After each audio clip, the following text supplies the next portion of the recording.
Good afternoon, everybody. Welcome to this event. My name is Sharon Smith. I'm part of the Alternative Education SIG. I'll hand over to Sarah. Hi, everybody. I am co-convener of the Alternative Education SIG with Sharon, and we're really excited today to have colleagues here from our other SIGs. So we have Ting Ting Yuan from, my brain suddenly went blank then, Comparative and International Education, who's based at the University of Nottingham. Ting Ting, would you like to introduce yourself? Thank you very much, Sarah and Sharon. Yeah, that's true. That's me. I'm the co-convener of the SIG of Comparative and International Education, and really glad to host this cross SIG seminar today. And I hope the rest of you can also enjoy it. Thank you. And yeah, Charlotte, who's joining us from Post-Compulsory and Lifelong Learning SIG, and also by coincidence in Nottingham at Nottingham Trent. Hello, yeah, I'm Charlotte Marshall, also co-convener to the Post-Compulsory and Lifelong Learning SIG, which I'm fairly certain is the longest title, Senior Lecturer in Academic Practice based at Nottingham Trent University. Really happy to be here, really excited to hear from Emily today. We'll be helping facilitate the chat and conversation. So before we hand over to Emily, just a couple of housekeeping things. Please feel free to put any questions in the chat as you're going along.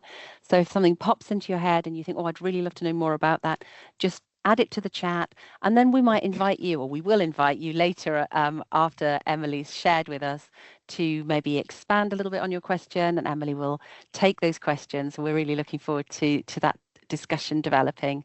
Well, obviously there'll be opportunities to come in and join orally, put your cameras on at that point as well. But we're so pleased to have Emily with us. We feel like we've been on a journey together, don't we, Emily?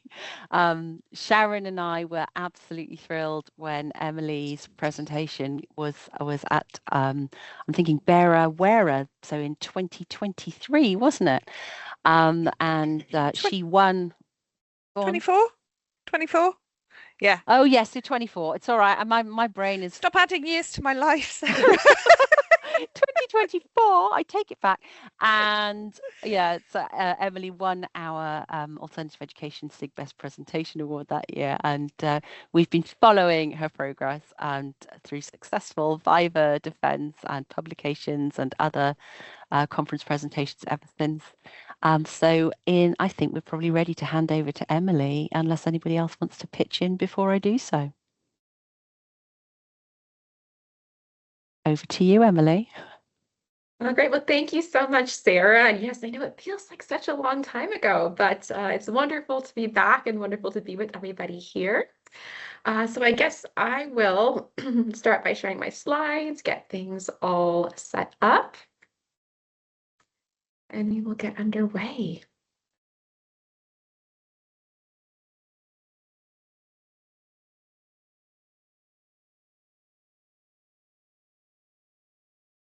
All right, and just checking, can everybody see my slides? Does everything look excellent? All right, wonderful. Well, thank you again so much, Sarah and team. It's wonderful to be here. So hello, everybody. My name is Emily Dobrich, and I am currently a postdoctoral associate at Western University, which is located on the traditional lands of the Atwandaron, the Lupinawak, Haudenosaunee, and Chunotsaron nations, which is more recently known as London, Ontario in Canada. So my PhD is in adult education and community development from the Ontario Institute for Studies in Education at the University of Toronto, also in Canada. And so while my research is primarily based in education, hence why I'm here, my work is very intersectional in nature, as you'll see hopefully throughout my presentation today. So as Sarah mentioned, I defended my PhD rather recently. It was April of this year only, although as we've been talking, it does seem like quite a long time ago. And I did have the privilege of attending and presenting this research at an earlier stage at the BEER conference in 2024 when it was in Manchester.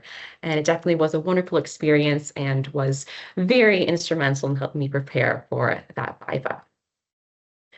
So I am truly honored to be back with you again as part of a BEER event, sharing now a more detailed, updated, and developed presentation that is based on my doctoral research. So this research was about encouraging a reimagining of what educational and community building experiences in Canada could look like for immigrant adult learners. And I hope that what I share with you today in this presentation will give us some sense of hope, as well as much to think about in terms of the intersections between education, community building, space, and place. Now, before we begin, I will acknowledge that this research was generously supported by a short doctoral award from the Social Sciences and Humanities Research Council of Canada, as well as the University of Toronto. And many thanks to my doctoral supervisor, Dr. Jennifer Wemigwans, for her incredible mentorship, guidance, and support throughout the process as well. So in my presentation today, I'm going to start first by introducing myself and the context of my research, which is very important to understanding how the project itself developed and the different layers to it. I'm going to explain that why behind my research, how I did the research, and what I found. Now, if there's one thing I hope to leave you with today, it is with that sense of hope of the possibilities for creating more generative, equitable educational experiences through cooperation between different perspectives and approaches, which I think is very appropriate given this collaboration between different SIGs. Now, while my research did take place in the alternative educational space, as you'll see in my presentation, the lessons learned and pedagogical considerations that I share are without transferable to more formal classrooms and communities, if that is where your educational practice lies. So let's begin.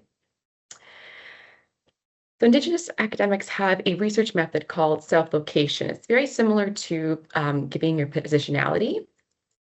It involves introducing oneself, where one comes from, your connections to place, land, and context. So I will begin my presentation this way, again, so you understand who I am, where I came from, and what brought me to do this work. So I am a second-generation settler scholar. I was born and raised in Canada, which is on Turtle Island, more currently known as North America. And this background has really made me come to reflect on different places, spaces, connection, and belonging. Now, on my slide here, you see two images. The one on the left side is of Toronto, also known as Toronto, and it is a city where I did my PhD, located on the traditional lands of the Huron-Wendat, the Seneca, and more recently, the Mississaugas of the Credits. On the right side of the screen, you can see a photo of a town and a lake and some mountains, and that is the town of Kostoria, which is in Greece. And those are the lands where my family came from and where we have lived for many generations. So there are two aspects of my self-location which are really fundamental to understanding the generation of the idea behind my research. And the first, as I've mentioned, is my immigrant family background. So it was because of my immigrant family background that I became interested when entering my doctoral studies to do research on the immigrant educational and community building experiences in Canada, as well as find ways to build community and work in solidarity with new immigrant women, specifically because of how I identify, as well as some of the struggles my grandmother had when she came to these lands. Now, when I began my PhD, I quickly came to realize through different classes and conversations at my institution how very little I knew growing up about the Indigenous peoples and their history and culture and the legacies of colonialism in Canada, the land on which I had been born and raised. So this realization, which is, of course, the typical reality of the system we live in, which has been complicit in the attempted erasure of Indigenous peoples and their culture really made me think about if my grandparents and my family had had this kind of knowledge and information growing up, how might things have been different? So I was looking for ways to create awareness, build more holistic and comprehensive educational experiences and community building support for immigrants, which was one of the key motivations behind my doctoral research, as these were questions that I myself was struggling with at the time. So that is one aspect that brought me to do this work in creating more generative, expansive learning experiences for new immigrant women. The second aspect of my positionality, which is also very important to understand, and which I will be sharing in my next slide, is my interest and my love for learning Muay Thai, which is a martial art from Thailand. So a little bit of a pivot, but these images on the slide, as you'll see, there are 3 pictures of myself practicing Muay Thai, and this gives you a sense of what Muay Thai is. Muay Thai is a martial art from Thailand. It's also called the Art of 8 Limbs. It is similar to kickboxing, involving the use of knees and kicks you can see on the first 2 images on the right, as well as elbows, which is the image on the left. And so practicing Muay Thai, which I've done for many years, I really recognize how it brings out a whole new level of strength, confidence, and energy. And another important aspect that I came to realize through my practicing of Muay Thai was was the depth and the strength of connections and community that I've built with people from all over the world who come from different countries, different backgrounds. And so there was something here I was interested in learning more about. I was curious to learn about that embodied learning experience as well as the community building potential of Muay Thai. And so I thought it could be a great way to build community between women from different cultures and backgrounds, and also create a very original research study. So now that you know a little bit about me, let me tell you about the study. So these are my participants. I had 9 women join me in this research project. On the screen, you can see a map of the world in blue on the left with some yellow stars, and these stars show where in the world my participants came from. They came from 5 different countries: Brazil, Colombia, Iran, the Philippines, Trinidad, and Tobago, which represents 4 different regions of the world. At the time of the research, which was conducted in fall 2023, they had been in Canada between 9 months up to 3 years. And that's consistent with the definition of being a newcomer, who is anyone who's been in the country for up to 5 years.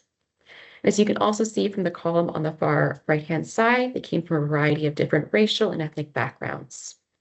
And just note for ethical considerations, all these names are pseudonyms. Participants' names were changed to respect their privacy and confidentiality through the research.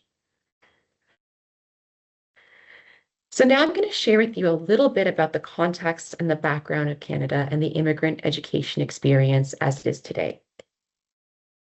On the screen, you can see a map of Canada with different provinces and territories shaded in different colors of gray. We have 10 provinces and 3 territories in Canada, just for reference.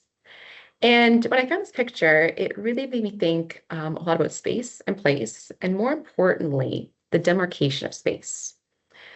So we can see with the different shadings of the different provinces how borders have been imposed and created.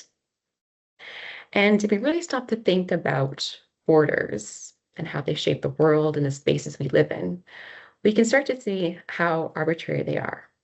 Borders are lines that are drawn by those who occupy the upper echelons of power, and they are constantly changing. Border imperialisms, which Harsha Walia discusses at length, are the processes and practices of the state used to control the entry, exit, and lives of both migrants and those who live within borders. Just to illustrate this, the country we call Canada is located on the continent of North America, which has been known by Indigenous peoples as Turtle Island for many generations. And so this brings me to my next point, that of border regimes and settler colonialism, which have really influenced the immigration system and the practices and policies that control borders and who can come and go and cross borders. But these policies and practices that have been written into law, of course, did not consider the Indigenous people's perspectives or their claims to land. So just to put the situation around immigration in Canada into greater context, I have some key indicators from the latest Canadian census pertaining to immigration. So the current population of Canada is approximately 41 million people. And in 2021, that was the time of our last census, it was estimated that 8,361,505 people, or 23% of the population in Canada at the time, were immigrants. Now, 1,328,240 people were considered recent immigrants. That means those were people who had immigrated to Canada between 2016 and 21, which was the time between the last two censuses.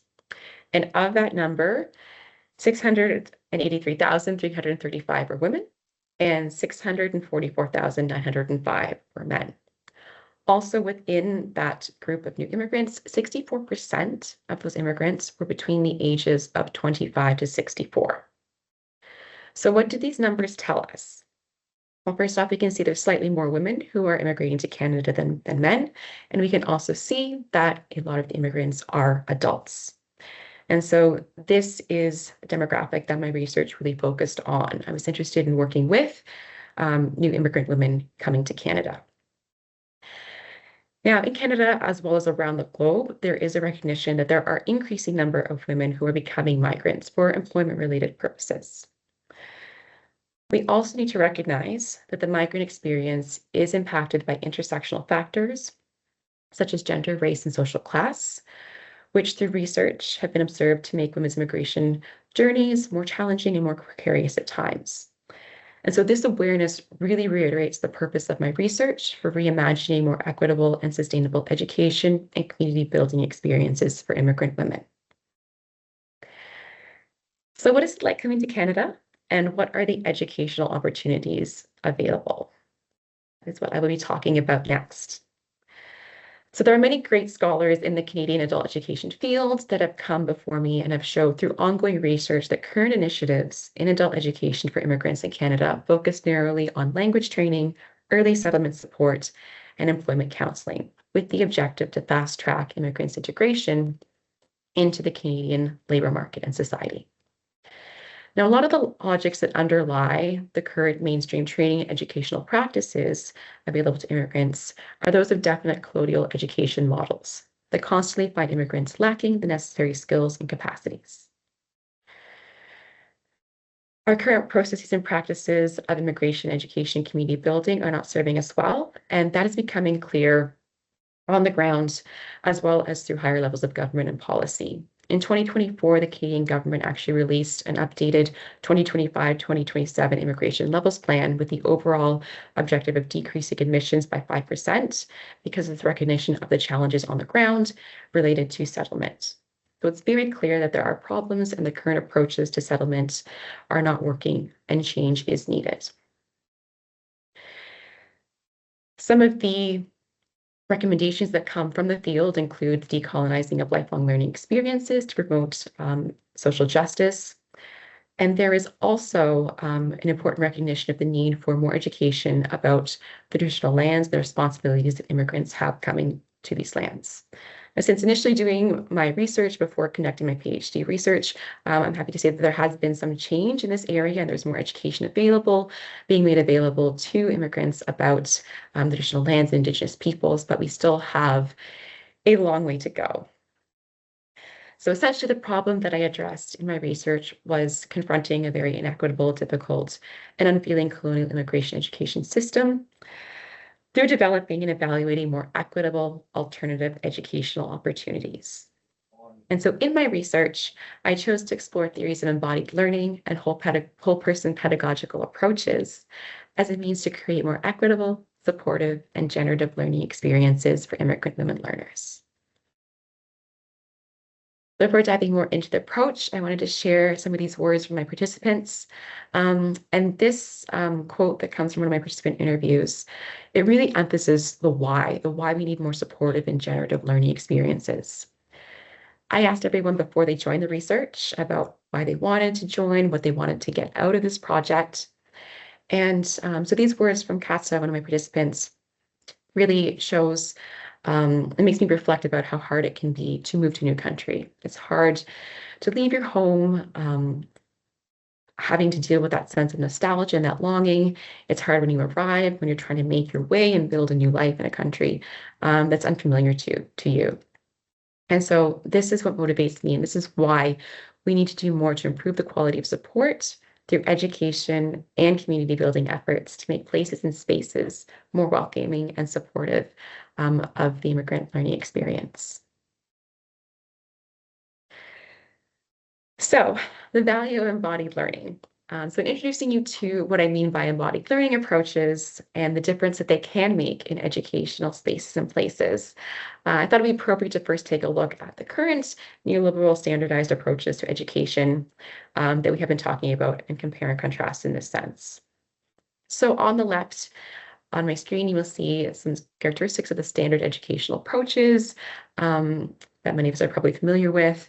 These approaches primarily value and emphasize the cognitive and mentalistic activity of learning.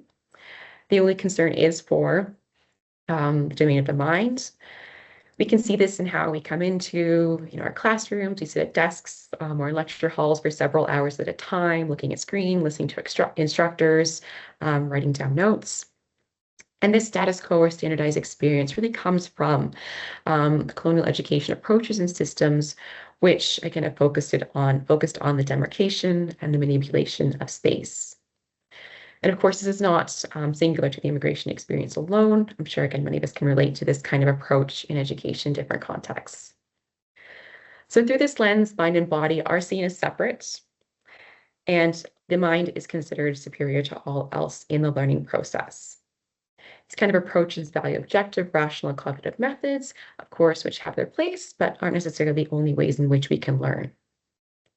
Another issue is that having this very singular approach to learning has really discredited a lot of Indigenous knowledges and ways of learning, which are intrinsically very embodied. Now let's take a look on the right-hand side of the screen and see what we mean by embodied learning, which may be new to some of us. So embodied learning approaches, very simply in one definition, is they're bringing in the body, recognition of the body and the legitimacy of the body into learning. Now, I do acknowledge that there are many different theories on embodiment and embodied learning, which can be found not only in education, but also in other fields of studies such as kinesiology, feminist studies, geography as well. And from the International Encyclopedia of Adult Education, Clark writes about how embodied learning is, quote, acknowledges the role of emotions, the body, and the spirit in learning, unquote. And so this relates to what I've mentioned before as this idea of whole person learning. It means that we acknowledge the whole person in learning and that we are, as human beings, have feelings, emotion, a history, and a background. And so embodied learning methods, especially if we look at Indigenous perspectives on embodied learning, take a more relational awareness to understanding learning. It considers how embodied learning is related to perceptions of the self, perceptions of others in learning spaces, as well as perceptions of the world and the environment around us.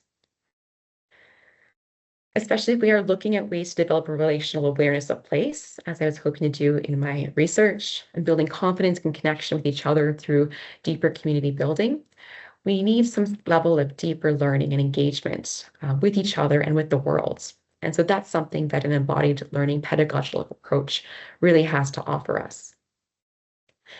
Now, in my research and my scholarship, I've really come to appreciate and value the perspectives of Indigenous knowledge, which offer a very rich and diverse understanding of embodied learning and research, particularly because of the connection between body, land, as well as spirit, which is a really fascinating way of understanding embodiment and embodied learning. And so you may be wondering, this sounds really great in theory, but what about in practice? So let's take a look. So before diving into my study itself, I of course took a look at what others had done before me in terms of embodied learning approaches to support immigrants with placemaking and developing a relational awareness of place. And so these are some of the studies and examples of research that I came across. was really interesting to see that particularly around the 2020s, this area of research has really started to take off. And so there have been some really interesting and exciting developments and projects in scholarship globally, which provided great insight and inspiration as well. There have been a lot of examples in sport and physical activity surrounding migrants and refugees and how different embodied practices in different sports have helped with maintaining cultural connections, building community in new contexts, and even with developing resistance to assimilation. Now, some of these are in traditional educational spaces, but a lot of examples of research, as you can see from the list on my screen, have been in alternative educational spaces. Yoga in particular has been a really popular embodied learning activity, especially for immigrant women and diasporic women. So I did find a lot of great support to substantiate my direction of research for some of that literature. So now looking at these examples, I did find, of course, support for what I wanted to do, which was explore an embodied educational research project for immigrant women and building connection to place and community building. But I did not see exactly what I wanted to do, which was use Muay Thai and the martial arts.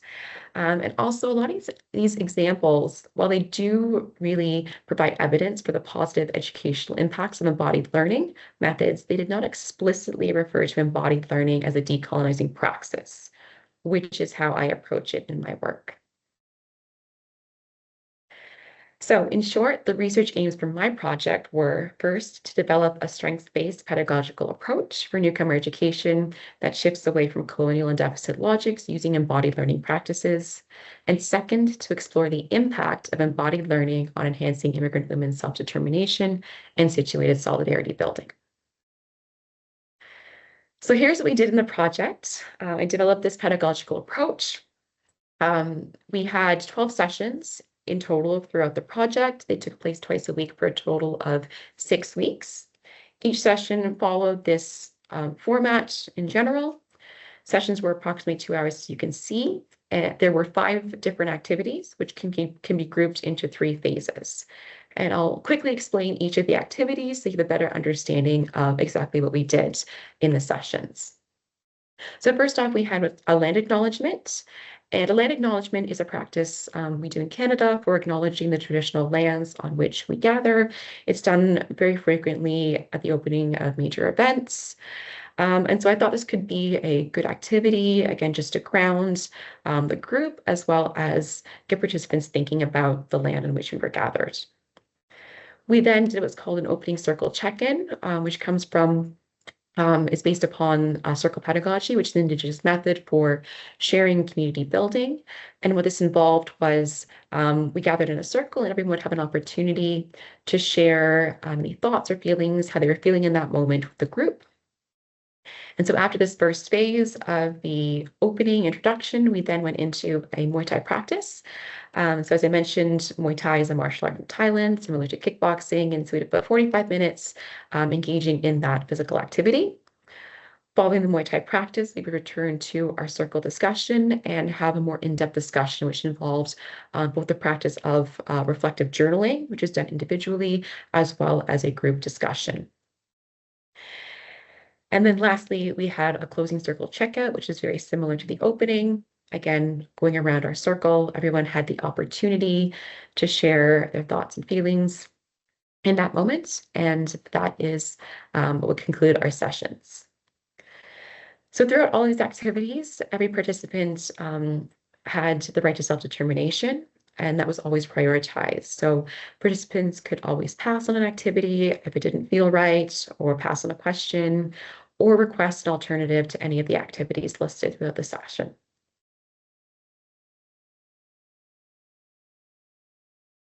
So before going into what I find, I wanted to share a little bit of the theoretical perspectives that underlie this pedagogical model, as well as my research in general. So this research was underpinned by 4 different theoretical approaches. There was embodied learning as a decolonizing praxis, Black diasporic feminisms, situated solidarities, and diaspora theories. This diaspora space theory.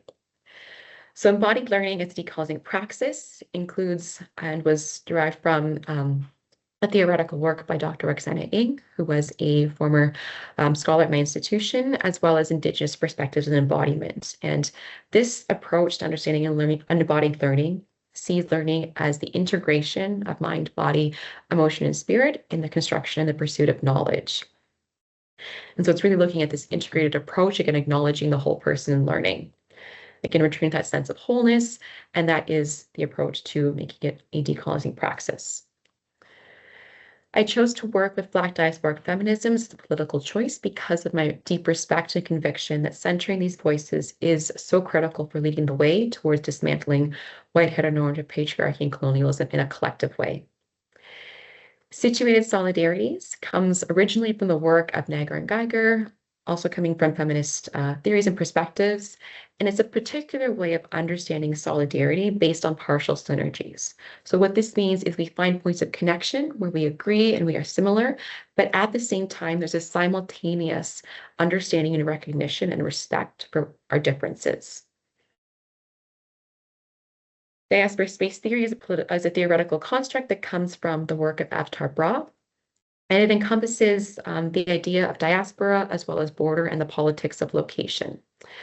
So just to clarify, in this research, I use diaspora more as a heuristic lens to understanding the learning experience rather than focusing on a particular diaspora.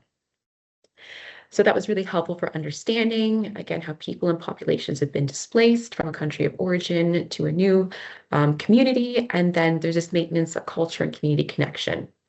And the idea, again, of community and solidarity building. So collectively, these four theoretical perspectives really make this project interdisciplinary. As I mentioned at the start, my work does take this interdisciplinary focus, and they were really beneficial for disrupting and dismantling the typical colonial immigration education experiences. These theories also, while they do have some similarities, they each offer something slightly different, but those similarities, especially in terms of the feminist and decolonial orientation, I saw as really beneficial in terms of being mutually reinforcing and strengthening the impact of the work. So now I will go into my research methodology before sharing with you some of what I found. So this project was an in-depth qualitative study that took a feminist and decolonial approach. Data collection followed a multimodal strategy, and it came from 3 different sources. So I had individual in-depth semi-structured participant interviews. These were conducted pre and post projects. These were really beneficial for understanding the impact of the experience of participants, comparing, again, what brought them into the space through initial understanding, and then comparing what they got out of the project at the end. I also utilized embodied ethnographic methods, which concerns myself as a researcher being part of the experience, part of the project, using field notes and taking reflective notes on what it was like being in the space, the changes I noticed, especially from an embodied perspective. And my third source of data came from participants' reflective journals. All 3 sources of data were analyzed using reflexive thematic analysis. And in combining these 3 different types of data sources, it really helped provide, again, very rich, in-depth qualitative data, which afforded a deeper and more nuanced appreciation of the impact of embodied learning and community in this project from different angles.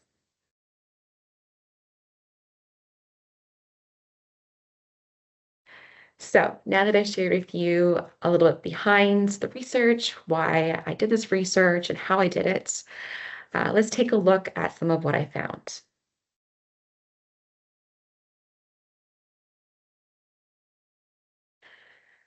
So first off, let's take a look at the impacts of the embodied learning pedagogical approach. So what impacts did this strengths-based embodied learning approach have? Well, first off, one of the key themes that came through across participant interviews following the project was this restoring and embodying of more confidence and a sense of safety. This was a big theme. And participants really talked about in their interviews. One of the first things that came out of the interviews when I asked that question of what did you get, it was this sense of improved confidence. And this boost in improved confidence was associated very frequently with the Muay Thai in particular. That was a key highlight for all participants, was the opportunity to engage in Muay Thai and how much they really enjoyed that as an activity. Through our collective discussions, we also developed an appreciation for balance and self-care for restoring well-being. And those were comments that I noted that came out through group discussions during the project, as well as reflections in post-project interviews. So participants talked about the need for balance between physical, mental, emotional, and spiritual dimensions of self. This was something that they realized as immigrant women had been lacking and gotten out of balance through their migration journey. So finding that sense of balance and how restoring that sense of wholeness became really apparent. It's very important to them. Now, having the opening circle discussions in the Muay Thai practice was actually really effective in reducing stress and anxiety, which resulted in participants being more open to learning, connecting after those practices. So we had some very generative, reflective discussions afterwards. And so that really increased the impact of the educational experience. And lastly, mood and energy improvement and transformation was something that I really witnessed being in that space. It was really fascinating to see from the start of a session how people's energy increased, their mood changed. And so by the end of that closing circle, you could see on people's faces and their body language how much more relaxed and comfortable they were. And that was really fascinating to behold. And that, again, was a result of the particular embodied learning approach that was followed in this project. So just to share some words from my participants, these words from Taina reflect one of the key findings, which I've already mentioned, which was this embodying of more confidence and the feeling of being safe in the learning space. And that's what made it a very generative learning environment created through the embodied learning pedagogical approach, but also really supported the individual learners as well as the community building potential of the project. And of course, you'll note how she refers specifically to the physicality of Muay Thai and how that was really important to her in embodying more confidence. This quote from Lanny emphasizes the impact of the embodied learning experience for reducing stress and creating more openness to learning. Again, it was important for enhancing the learning experience and that circle and reflective discussion and journaling that we had in the final phase of each session. So there were some really amazing findings that came through in this project, specifically when I looked at it through a feminist situated solidarity and the diasporic lens that came through. And these really related to the intercultural sharing and solidarity building, which was generated through this educational approach. So through my thematic analysis, I identified 6 themes pertaining to how situated solidarities were developed in the learning space and through this pedagogical approach. This included sharing, empathy, trust, and gratitude. These were all really important aspects of the educational experience that participants identified and that supported the intercultural community building and made our learning community so much stronger.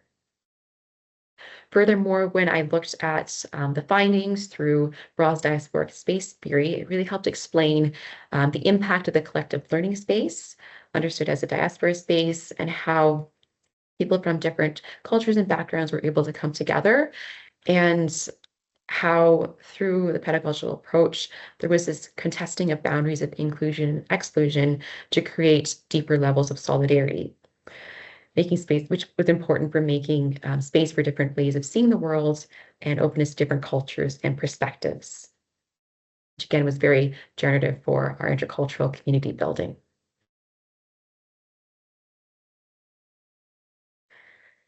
So this is a reflection from Milena, which gives a sense of the importance of sharing feelings, culture, and connecting both the learning that we did in the sessions with real life and that struggle with moving forward. It also acknowledges some of the dimensions. These are some of the dimensions, of course, of the learning space that supported intercultural solidarity and community building. So this is an excerpt that comes from one of my participants' journal reflections. Hence, I included an image on the right of a notebook and a pencil. And so Kat's journal reflection here really shows the impact of intercultural sharing and community building. Again, we see the The gratitude, the opportunity to share was highlighted as very important. And the opportunity, again, to get to know people who came from different backgrounds, different cultures. And again, this kind of relates as well to that solidarity building, of getting to know people, working together, having that same braveness, that similarity, but also that difference and coming from different stories and backgrounds and that situated solidarity perspective. And these final two quotes that I will share touch upon participants' learning and reflection about Indigenous peoples and history. There were many great reflections and realizations, so it's very hard to choose only two.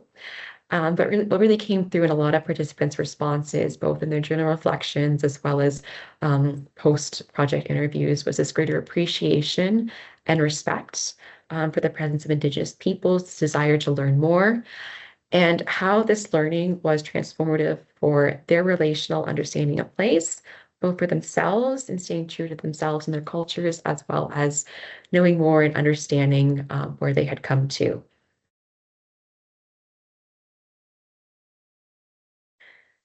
So as I come to the conclusion of my presentation, one of the main areas of significance that I see from this research is that it stands as an example of a more humanistic and equitable vision of what immigrant adult education could become.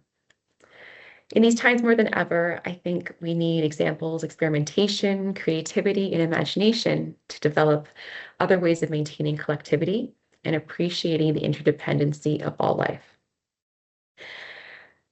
Now, while they might be considered alternative educational approaches in the sense of the words, the inclusion of Indigenous pedagogies and whole-person pedagogical approaches and the mobilization of a decolonial research agenda to prioritize learners' self-determination was invaluable in this project. These are all perspectives and approaches that really allowed participants' embodied learning experiences, particularly in Muay Thai, to be more engaging, transformative, and beneficial for their well-being.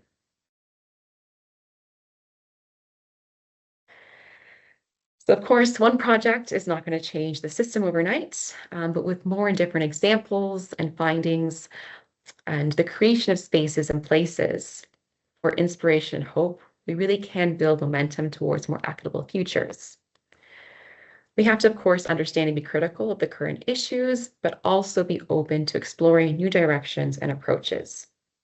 And so that's why I put a compass as my image on this slide, again, thinking of charting new directions.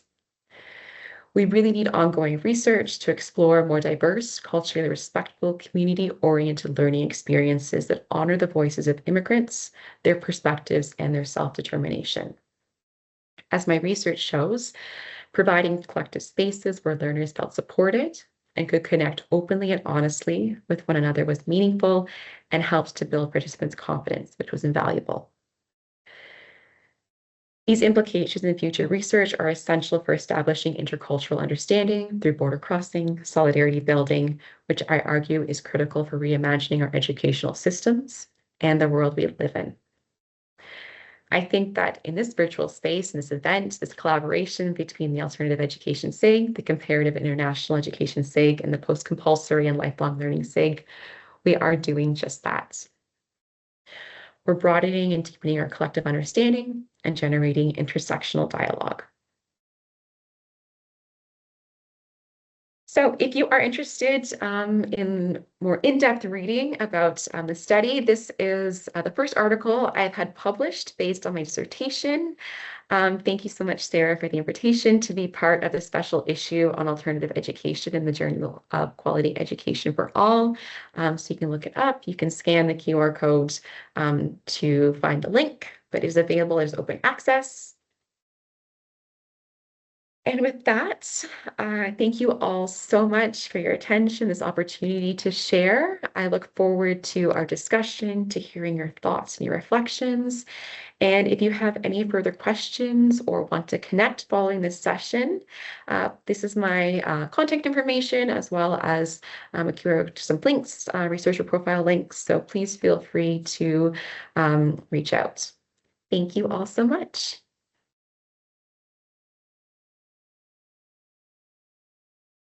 Thank you so much, Emily. That was just fascinating and just really, yeah, a fantastic opportunity to hear a little bit more about the detail of what you did and how you went about it. I mean, you've taken us from your initial sort of motivation all the way through to the end of the project and beyond. So that was great. Thank you very, very much. I think I'd like to open the floor. We don't have any questions in the chat yet, but just want to, yeah, invite my my co-hosts to thank you too and start off with the questions. I don't want to be greedy and start everybody off. So I'll hand over. Charlotte, I can see you first, so I'm going to go there. Thank you very much. That's really fortuitous. I was going to be really polite and wait my turn. But Emily, thank you so much for sharing your research. And it's really interesting. Just all of it was really interesting. But in my research, I'm really curious about that embodied approach. And you made quite clear that you recognize that an embodied approach comes from a variety, and there's lots of different interpretations of what an embodied approach could actually be. So I was wondering if you could share how you landed with your use of that language. So thinking about, for example, why not dig into some other areas? Why was it that you were drawn to that approach? I realised, Sarah, you might have just opened it up for me to say thank you, in which case, thank you very much, and put a pin in my question. But otherwise, I would love to know your thinking behind that element. Thank you, Charlotte. Thank you so much. Yes, love the question. Anything about embodied learning. It's such an interesting space to be doing research, and especially now, because as you highlight, there are so many different perspectives and ways people come to the term and understanding what it means. And so even there's more recent literature has said that it's actually becoming almost an intersectional, like interdisciplinary field of itself, because again, all these different disciplines are really taking up the word itself. So as somebody doing research in this area, it's really important again to highlight where your perspectives are coming from and really explain what you mean by embodied learning in your research. Of course, there are other theorists, like Merleau-Ponty is one who's been very well known. I'm sure some of us know. So yeah, so I definitely looked through all different, lenses, different spaces, to try and find out my understanding of embodied learning. And so, as I mentioned in my presentation, I worked with the perspective by a particular scholar who was from OISE originally, Dr. Roxana Ng. I really landed with her, the way she described it. Again, it comes back to this understanding of how we describe what we mean by embodied learning. And so when I read her description, this integration of mind, body, emotion, and spirit, as well as connecting that, that whole person learning, that just really resonated with me for my research, perspective and objectives and questions. And as I mentioned, I worked with some Indigenous perspective, which also, again, recognized this connection between mind, body, emotion, and spirit, as well as the connection between body and land. And of course, I had an Indigenous supervisor, Dr. Jennifer Wimigwans, who was really helpful in helping me understand and giving me support in terms of understanding how to work with these perspectives. So it's kind of that combination of the two that really were supported. And even Ng's theories of embodied learning also alluded to, and Indigenous perspectives, drawing those in as talking about them and working with them. So there was that connection between the two as well.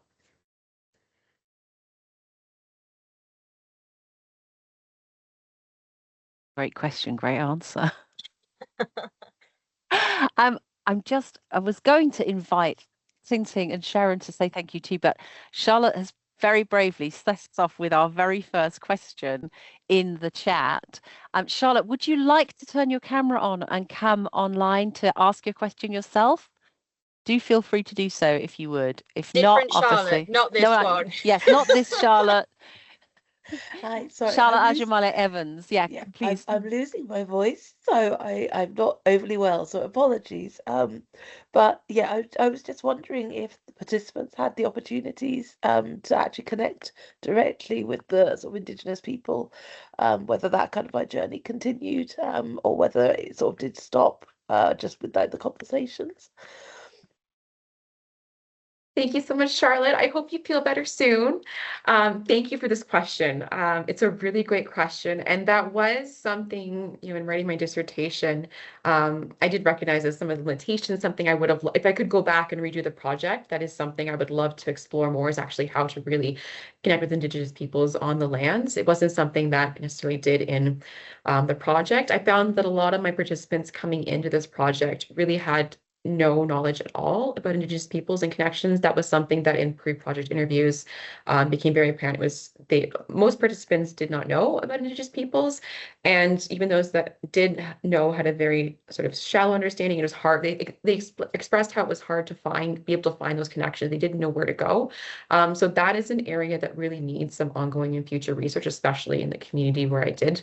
My work is looking at how we build these kinds of opportunities for participants to connect more directly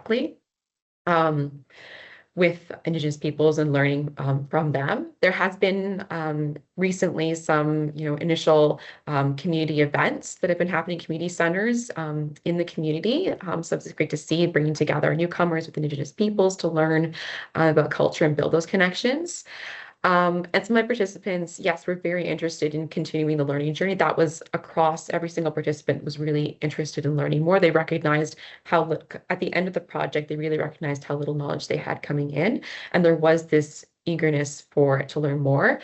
And some of them did, yes, look for connections directly in terms of work as well as personal interest and experience. So it really was a very generative learning experience that really lit a spark. And so it's really great to hear and be part of. Amazing. Thank you so much. Appreciate it. Of course, thank you.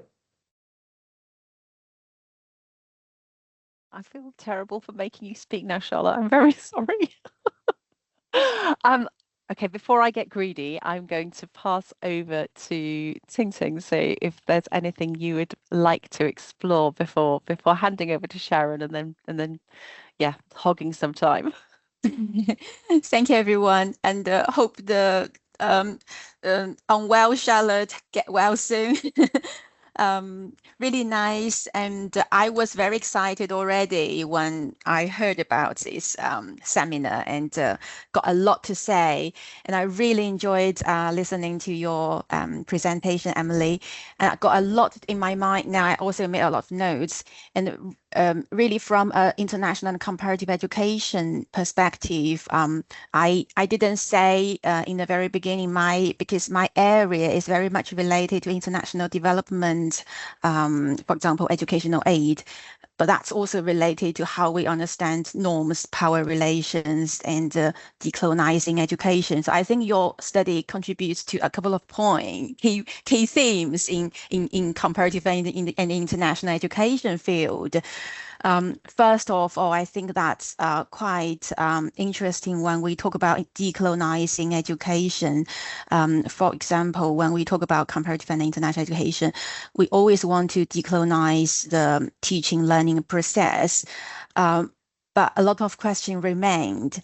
So I think you gave us a very good example, very solid, specific example how this type of the embodied learning can help diasporic women in this particular context. And I think that's really working. And also, we are talking a lot about this neoliberal context for education. And again, I found your study also contributes to that, critique about standardization of education, even within the informal or adult setting. We are focusing too much on how we can solve political and economic issues related to immigrant people. And I remembered in our latest BERA conference, a speaker talked about we should focus more on how immigrants contribute to our society rather than the provision we should. They do not just need support, but they also contribute a lot to our societies. So I think those activities in your study, they kind of brought people to be braver, being solidarity together to make better contribution. And finally, sorry, just a lot. I was thinking your study also contributes a lot to our discussion about social justice in terms of space and the place, international mobility. They are always ongoing, but a lot of discussion are still related to the mobility itself, but less on the inequality related with specific group of people. So I think I also learned a lot from your study, who is who needs more support and how we could really work together. So that's related to one of my questions related to your participants. I noticed that there are a couple of different people from different ethnic backgrounds. Did you see, because I know you have time limits, but did you see some even interesting findings from their, related to their different ages or ethnic background? Thank you so much. I stop now. No, thank you, Ting Ting. These are all great, very valuable comments, and I appreciate it so much. Yeah, sorry, the question, could you repeat the question again? Differences in terms of age and Yeah, I just saw the diversity of your participants. They are from different ages, right? They're different country background related to their ethnic background. So I'm just because I'm a Chinese origin, so I think to me, for example, I would be very shy to try new sports activity. But once I started, I will feel so much better after that. So that's probably also related to my culture. I just want to see how you find maybe something might be more challenging when you want to encourage women to work on that together. Yep. Got it. Absolutely. So yes, so thank you for the question. That was one of the things when I went into this project, I really was looking for diversity in my participants. I wanted to find women from different, cultural backgrounds, different, nationalities, different ages, because that was the point of the situated solidarity building. My question was, how could we bring people with differences to come together and learning? So that was something that I was looking to explore. And so yes, the situated solidarity lens was really important for understanding that, as well as I had a feminist pedagogical approach. And so I think that was incredibly valuable for supporting and bringing women with different perspectives and different, situated locations and backgrounds to come together. And, just the pedagogical approach itself was so generative in terms of having those openings, those circle discussions. It really created a lot of trust between participants. And so actually one participant did reflect on that in terms, because I always said every single session, again, if you want to pass an activity, that's fine. Like, you can skip. Everyone always had, they knew that they had the right to self-determination and agency in the learning process, but nobody did. Everybody was always enthusiastic and getting involved and answering questions. So again, it was just, that openness and that giving the power to the participants to engage how they felt comfortable.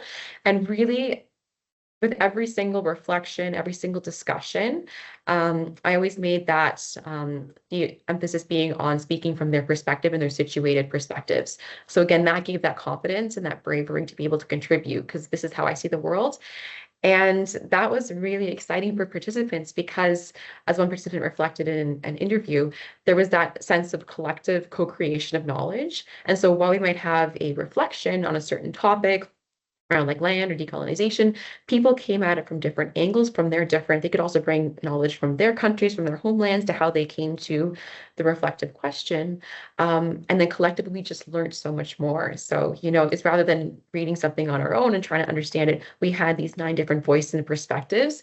So that was really exciting for participants to hear from others. And again, there was always this acknowledgement that we had, we found activities to bring us together, like the practicing of the Muay Thai, and but we also recognized and acknowledged how we were different. We came from different parts of the world, and that was okay. And people were actually really excited to learn from others, to learn about their culture.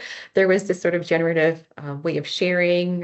People started, bringing foods from their homelands to share with other people to share. So it was kind of one of these things that just really builds. And I think giving that space, coming from, a feminist perspective of prioritizing care, respect, really working at building trust, letting people know this was a safe, a space where they could trust each other and build relationships.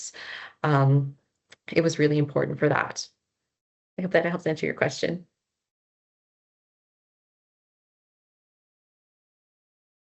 That's really interesting. Sharon, I'm going to hand over to you before I do my hogging bit. Absolutely. I'm going to try to verbalize a lot of thoughts. I think that it's the second time I've heard you present on this, Emily, and every time I've either seen you present or read your work or come back to it, I am always struck by the points of resonance with so many different forms of education that we see in your work and across. I mean, that's why this is a multi-sig event, isn't it, after all? I think, you know, from the alternative education and my specific alternative provision background, we often see immigrant populations overrepresented in those spaces. And so I think what I think in terms of some of the findings that you have, they resonate particularly with marginalized communities of all natures potentially. I think one of the things that you talked about was the collective diaspora, didn't you, around your communities, and a phrase that I wrote down when you were talking was solidarity is not homogenized or homogenous, I think you said. And I think that idea of similarities but also difference. Everybody's journey is different. Everybody's path to that point in education can be very unique. However, those points of resonance really hit. So I suppose the question that I had, most burning question that I had, there's lots, but in terms of the embodied learning, you talked about kind of confidence and safety and openness to learning, and providing the right mood and the right energy. You know, my personal axe to grind with education as a whole at the moment is a very niche and reductive curriculum for school aged learners in particular. So what would you like us to take? What would your learnings and your wisdom from this project be around more physical embodied learning, creative aesthetic learning, you know, which unfortunately are sometimes not as prevalent as they should be? What could you kind of impart based on that? Yeah, thank you, Sharon. Great question. Yeah, such a good question. I mean, obviously it'll take some time to create change and all that, but if, you know, in my own teaching and learning, I do like giving space for people, you know, if you need to move around, that's fine. Like if you can just finding spaces, taking a mindful moment, I find is really helpful at the start of a session. Again, it's this idea of coming together, just really coming present. So much of the time I think people launch into lectures and like, here we go. Whereas people need that time to really settle in. And again, from an embodied perspective, just think about where you are, find that connection to space, find that connection to each other. So sometimes I'll start with like a reflection or a breathing activity or something like that. It's a quick 5 minutes. I know a lot of my students have had, you know, really appreciated, you know, having that opportunity, which seems kind of innovative and different, but they're really finding that sense to just, you know, settle and relax into the space. And that's something that through this project, I mean, obviously a more expanded way of kind of getting to that point of being relaxed and open and ready to learn. It's kind of that preparation, that embodied approach to learning, of really settling into space and place and finding that connection. I also really think that any kind of like outdoor experiential kind of learning activities can be really fascinating. I know at my own institution at OEZ, there's been different courses that have that outdoor learning, getting out on the land, making connections, getting, you know, getting movement involved in. So that's also some things that are innovative directions in education that I think could be really helpful, getting outside the classroom, kind of breaking those barriers, those boundaries, and getting movement and how that can help with thinking. Other ways to get, you know, any ways that can get up around the classroom to be collaborative, whether it can be, you know, creating shared, you know, charts around the room, moving around. I was like doing those practices as well, doing like group work where people can, again, just move their bodies and get into different space and configuration, just can really, again, stimulate that great creativity. And of course, any kind of creative activity, reflective journaling, I think is such a powerful practice. I mean, especially at an embodied level, because you're thinking, you're connecting with emotion, you're writing. So it's really one of those really in-depth activities. So those are some of my thoughts on different ways and small strategies I think that can help us move forward and think of learning and education in a more embodied way. Absolutely. Definitely need time to readdress the balance, perhaps.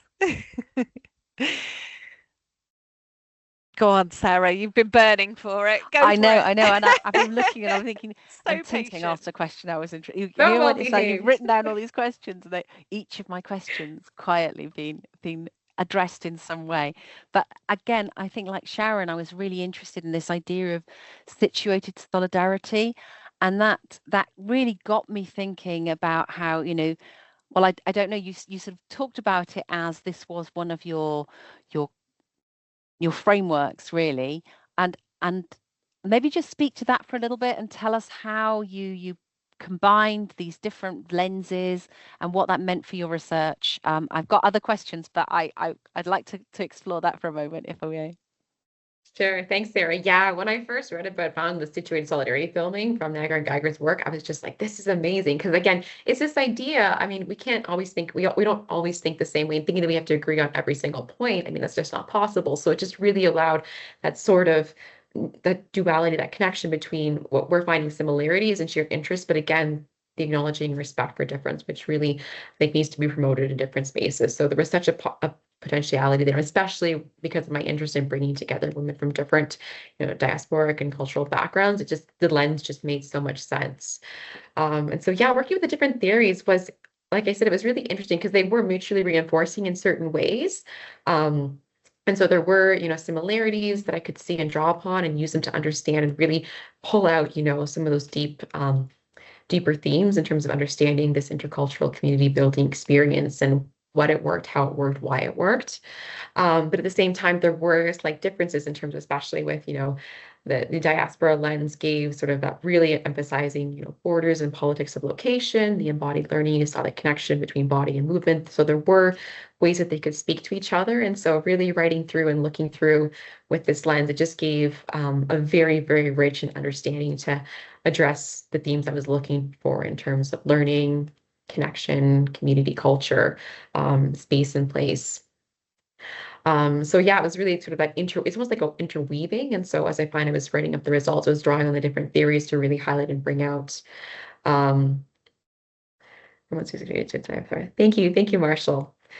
Yeah, and I think especially too, because the work, I realized very much that this work in terms of addressing the immigrant educational experience is compounded by so many different factors and forces. When we actually look at the situation in terms of how, border politics, imperialisms are really influencing the space, colonialism underlies a lot of these areas. We have to recognize that a lot of the systems are very complex. And so I developed a more complex framework in order to make sure that I was addressing all these different underlying issues and challenges in sort of a more holistic approach. So really having those different theories to draw upon so that I could really make sure I was covering all bases, as they say, was really, helpful and supportive. And so I really do think that this interdisciplinary research does give a lot of power in terms of really getting down to some of the root causes and issues in order to create systemic change.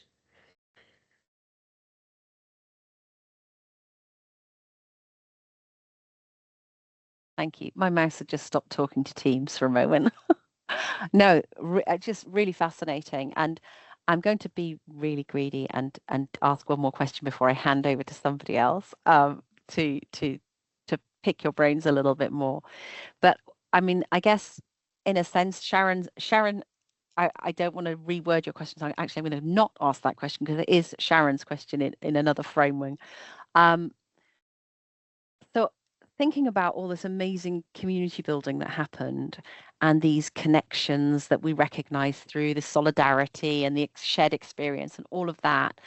And this isn't really your research because this is after your research, but what I'm really interested to know is, do you know whether that community was able to then extend beyond this engagement that you created, which is putting you on the spot and way beyond your research, but just really nosy? So you mean like participants building community in other places or staying connected or together? Yeah, no, I mean, it's still keep connected to, my research participants as well. And, outside of like the interviews and such like that, there were some really interesting reflection things they shared about how, the project really helped them in their relationships with other people in the community beyond the learning space. And that's essentially what a real deep embodied learning should do. It should really help transform you as a person and not just, in your values and beliefs and how you exist in the world. So that it's not just confined to the learning space. Again, you realize how you are connected to other people in the world around you. That just really should flow out from the not necessarily the e-learning space itself. So yes, there were some really amazing stories that people shared after the project concluded. Obviously, couldn't put them into my dissertation research because it wasn't part of the data collection, but there were some, and just even months afterwards, there were things people shared, things that changed in terms of their work, in terms of the things they were organizing, and even people changing different jobs based on what they learned and sort of realizing going different directions to do more work in the community, which was really it was really, yeah, touching, and yeah, something I didn't really expect from the research, but it was so really wonderful to hear about. So yes. And just also, I'd like to mention on Marshall's comment. Yes, thank you for your comment about zooming out from a particular diasporic experience. A different way of thinking about diaspora, the traditional, of course, sense of diaspora is on a very situated sort of group of people. So yeah, that's why Dr. Bra's work is so phenomenal. She really was leading in that idea of zooming out and understanding, of course, the world we live in. It's so, interconnected now. There's so much different mobilities and different cultural experiences. So yeah, thank you for that. I'm going to be greedy too, if that's okay. I want to ask about the particular form of embodiment here, because you showed those fabulous photos. By the way, Yeah. don't you look amazing? Going to town on the punch bag. Good for you. I actually feel quite pent up aggression now. I want to go and punch something. It's great. Anyway, my question, this is quite a practical question, really, because you mentioned as well that you'd looked at research around yoga.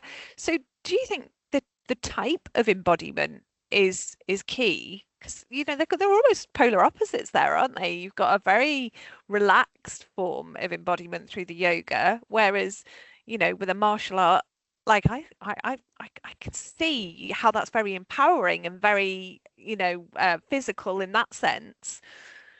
But do you think that the type or form of embodiment is or is it just any embodiment? Would it matter what your participants were doing to build that confidence and to build that community, or is it just the act of doing and not being sedentary and still?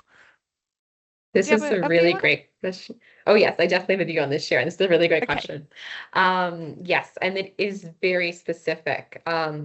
For sure. Like, I mean, it wouldn't necessarily be the type of, yoga and martial arts would have slightly different in terms of how, in a sense, and how they are perceived. However, what's more important is the pedagogical approach and sort of the approach that the instructor facilitator takes. So for instance, in my research, I took a very specific feminist and decolonial approach to the teaching of martial arts and then organizing this session. And that more so than the actual embodied practice itself. I mean, I would say going for a walk down the street, it's a great activity. And yes, you would get some sort of embodied sense, but it's not going to have that deep intercultural community building, solidarity, impact, as well as a pedagogy or an embodied learning approach that is built into a specific pedagogical approach with a specific objective. So the beliefs, the values, the approaches, the dispositions of the facilitator themselves is very much going to influence the results.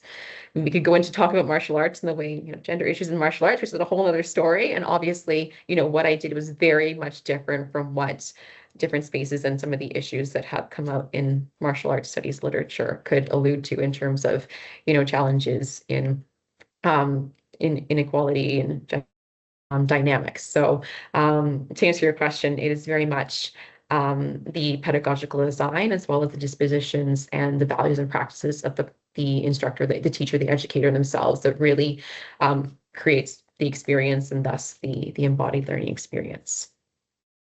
Amazing. I have seen some research done in craft spaces where there's shared making involved as well. So I was really curious about the specific form. So thank you for that.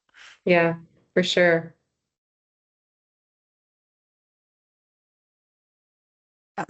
I was just related to Sharon's question. I was also wondering because this keeps me thinking of the like Sharon said, how it really looked like when the circle of women doing the same thing together and discussing and sharing their experience. So in my mind, that probably looks fantastic. And I was just thinking, would that be, something related to Muay Thai or martial arts, would that be more inspiring to encourage people to be powerful, brave, if we really, compare to craft, or I don't know whether that has this advantage. How Yeah, do yeah, you I think feel? definitely the Muay Thai and the martial arts, for sure was, I think, very helpful in encouraging that confidence and, that energy and that sort of at that different level of excitement, engagement. I think that it was very definitely helpful. Compared to maybe faster than other practices could have been. And participants did speak quite a lot about, the impact of Muay Thai and how it made them feel and how much they really enjoyed it. Again, because of that energy that came with it. So yes, I do think it had, a slight impact in terms of that relation to confidence building. And yes, the circle pedagogy and the circle approach to gathering a circle, I think is such a great way. I mean, when you think of a normal classroom where we sit in desks, we're not looking at each other, but in a circle, you see each other, you get to connect, you build that connection, you can build that energy. You really are valuing everybody's contribution. You're able to see people, you're able to focus on them. And there's some great scholarships and authors, especially Graveline, who I've worked with, who talks about the embodiment in the circle, and again, how that is itself an embodied practice, is because you're engaging with people, you're seeing people, you're having that connection and that sharing. So that too, I think, it definitely would have helped with as well confidence in a sense, because rather than feeling like you're speaking necessarily directly to a teacher by yourself, you actually are having that support from others in the circle, listening to you and valuing your perspective and your voice. Thanks. Back to everybody else. That's that. But my question, which originally was kind of a version of what Sharon asked you, I feel like what you've just said kind of starts to answer that, because I'm thinking, for many practitioners in educational institutions, whether we're talking about university, whether we're talking about schools, but those sort of typical, when people talk about education, they imagine a school, a college, a university. They don't necessarily remember that alternative forms and lifelong forms and community forms exist. But actually, we know if we're wanting to bring this kind of practice into our mainstream education, then that kind feels like that's an answer, doesn't it?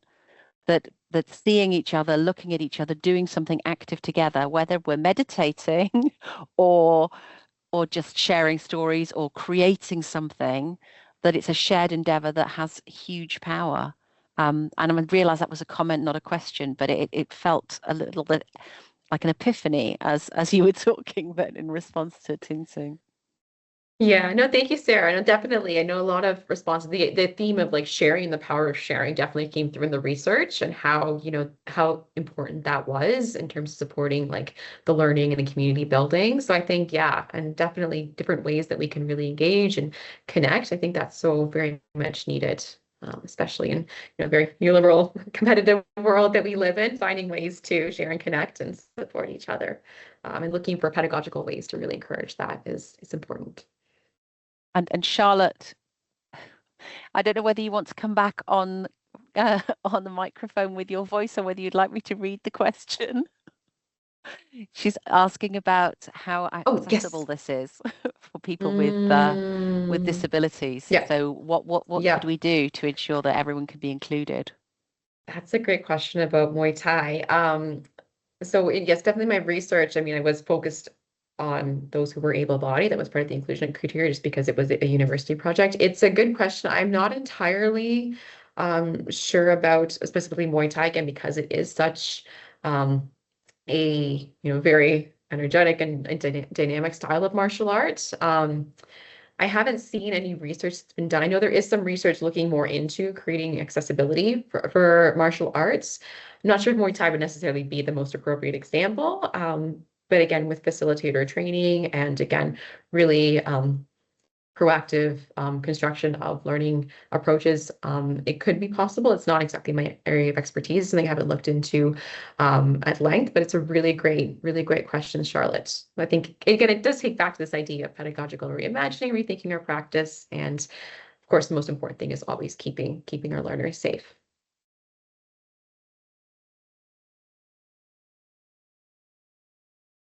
Yeah, great point, Ting Ting. Thank you. Again, it just comes back to when we think of the pedagogical practice, the approaches we use. Yeah, for sure. Again, rethinking and again, really talking to and working with participants and learning how to support them in their learning. So yeah, it's a great direction for future research to be sure. Yeah, I'm just I'm just feeling so much sort of research and practice. This is the thing. I guess, I mean, I wonder whether you'd like to expand a little bit on what you think this might mean in terms of recommendations for, I know you said where you might take the research, but in terms of recommendations for practice, what would be the sort of the one key takeaway that you have? And I'm not going to ask any more questions because I realize I've been hogging the limelight and someone else should ask. But that's my question, one key takeaway, and then I'll hand over to someone else. Thanks, Sarah. Yeah, one key takeaway that I took from doing this research, I think that was really transformative for me as both a researcher as well as an educator practitioner, was really being okay with handing over power to my participants and letting them contribute into the space. That was, as a researcher, you want to like control, like, this is what we're going to do. I mean, I had obviously a structure, but being okay with some flexibility and allowing for really encouraging and welcoming participants' own contributions into the learning space. And that just created something that was so generative, so engaging, so connecting, that was more than I ever thought it could be. Like I said, people started bringing, food. And at the end of the project, we actually had like a potluck to share like all the different cultures and backgrounds, which is something I had not planned, but participants said, we want to do this. So I was like, okay, let's do it. So that kind of really, working together, that participatory approach to research. And again, being okay with, again, first of all, of course, listening to your participants, honoring their perspectives and their thoughts and their suggestions. It just really, we co-create something that is so much more rich and incredible than you can begin to imagine when you first put together the research proposal. So that would be one of my key takeaways and advice. Which is where I'm going to jump in with another question. So now that Sarah said that she's going to stop hogging, and it's one of those things, it's really amazing that many of us have had similar questions or similar thoughts, or we're picking up on each other's ideas perhaps, because that relationship that you've facilitated with your participants and the meaningfulness of that relationship goes beyond what you could have anticipated. And you just said then about honoring the participants and recognizing what they bring. And as a researcher, you have to die a little bit to yourself and your OCD and your desire to be in control of all things. I wondered if there's almost like a follow-up to those participants these participants have come together because of the research. That's how they're now connected. But it's almost like honoring the relationship that you have with those participants, so that it's not a colonial act in and of itself that, right, well, I've used you for my research, here's the things I've learned, and now I don't need you anymore. So I'm wondering along those sort of lines of how we continue or uphold those values post data collection, post publication, post Fiverr, and if that's on your radar for future work. Is that something that you're thinking with? Is that something that you think other research could perhaps address, so it's not just yours? Thank you, Charlotte. I love this question. So yeah, absolutely. I agree with you 100%. It's so important. Research has been, very extractive in the past. And so that is something that we definitely need to actively work as from a decolonial perspective. And something that, especially working with Indigenous research methods, that's why I chose to work with Indigenous research methods. And my supervisor was incredibly helpful in understanding research as that idea of relationship building. Again, honoring respect, reciprocity, sharing, and always really focusing on the relationships you have with participants is number one is that relational ethics as a researcher. You're really committed to your participants and honoring those relationships, that trust you've built. And so yes, for this project itself, for sure. I mean, I even after the project was done, I constantly gave updates to participants. I shared with them like the themes I was working on as I was doing the project as well, to get their input and feedback, and then sharing, final research briefs, as well as doing presentations for them as well on what happened. And it was really a great opportunity, because they were so amazed to see what came out of it. Like, in sharing back with community, it was, a little bit, I remember being a little bit anxious to share with them, because this is what I've done. And then when they got to see like the whole thing come together, like, wow, you got all of this out of what we told you. It was really a wonderful moment, just to see, their responses and to what came from it. And yes, for future research, actually, that is the focus of my postdoc appointment now, is working on more into this community-based participatory action research. And so really valuing understanding how you build relationships with community first, work with them to develop, co-create research project, doing the research together, and then how do you keep those relationships going forward, especially in part of the research group I'm now part of. A lot of the people in our research group just have these, connections with community that have been going on for years and years. And there's that idea of that continued relationship that keeps building and evolving. I think that's really important for, I think, the future direction of research where we go, especially in community-based research, is really honoring and prioritizing and caring for those relationships we build, and making sure that it's not just a one in, one out kind of project snapshot, and making sure that we are really giving back and really thinking about how we are serving and supporting community.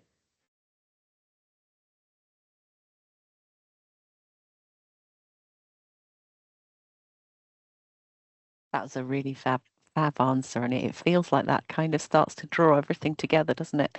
Does anybody have any last thoughts or questions that they would like to raise? I see Sharon has helpfully reminded us of some of the upcoming SIG events. Thank you for that. That's great. Yes, you lucky people have got one from each of the SIGs represented here. Charlotte's hosting one on the 30th for post-compulsory and lifelong learning. Then Ting Ting, yours the 14th of November, isn't it? A comparative and international education meet and greet. And then our alternative ed one is the 20th of November. We didn't plan that, but it almost looks like we did, doesn't it? Let's just go with that. Yeah, we totally planned that. Well, we might have to concede that perhaps Garvin planned that, because he actually will have been looking at our applications and ensuring that they're spread over different dates. So maybe Bera had a hand there, because I mean, thank you all for everything today. Thank you, Emily, for sharing with us so eloquently and fully. But also, thanks to Bera and to Garvin for giving us this platform so that we can share and come together in this way. And thank you to everyone who's joined us and for questions and thoughts. And I'm sure some of us will go away and come back and have future questions for Emily. And maybe some good connections will come from today. So thank you so much. Thank you, Emily. It's been superb. And as always, a delight to hear about your work. So thank you again for sharing. And Thank you all so much. Sorry, I just said I wish we could do more events like that. And I really hope we could encourage more studies caring about less represented or underrepresented groups and the human development. It's great. Yeah, no, it was lovely. Last but no less sincere than the others, just to say a thank you for sharing the research. It's challenging to do this sometimes, and so well done for being brave in presenting in this space, and I do look forward to seeing you in other spaces moving forward. Just last final thoughts there, while it's still in my mind. Emily, you might really love the work of Jennifer Leith. I don't know if you're familiar, but looks at the borders of post-qualitative inquiry and includes that embodiment from the counselling, artistic, pedagogical lens. So as you continue in this work, that came into mind, so I thought I'd just quickly share it. So great book. Great, thank you, Charlotte. Appreciate it. We started with some book discussions about 2 hours ago now, and we're finishing up with one as well. And I've just looked at the clock and thought, gosh, the way that last bit of questioning pulled everything together and you tied it all neatly, it's almost as though we had a planned countdown that worked for that 5:30 deadline. Sarah, we totally did. We totally did have a planned countdown. We totally did. But no, thanks everybody for coming. Thank you, Emily, for everything. And yeah, our guests, we've been thrilled to have you here. Do feel free to make your way out, and really appreciate the messages of thanks that are coming up in the chat. Yeah, thank you. I think Garvin might want us to hang around for 5 minutes just while everybody's gone for a quick debrief.